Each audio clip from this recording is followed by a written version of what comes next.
Today we will prepare a cabinet door that will add elegance to your design, starting with just a single panel. Are you ready? Let's get started. Our first step is to cut our furniture profile to the correct dimensions. We're using a 45-degree miter saw to cut the profiles to the appropriate measurements and angles. We are now in the assembly phase. This time, the panel accompanying the profiles will be glass. While assembling each piece, remember that these doors not only provide functionality, but also add an aesthetic touch to our designs. Profile, glass, fast adhesive and clear silicone come together.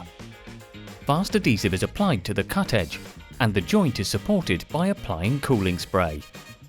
After clear silicone is applied to each side of the U-shaped profiles, the glass is placed inside. The last profile, forming the cover, is completed by applying clear silicone to the open side of the glass. The corners are supported with fast adhesive and joined with the other corners.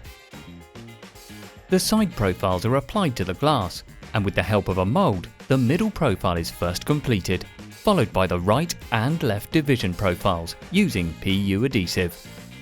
Remember, functionality and aesthetics can coexist, as you can see by combining our imagination with a furniture panel and profile. It is possible to create a wonderful cabinet door.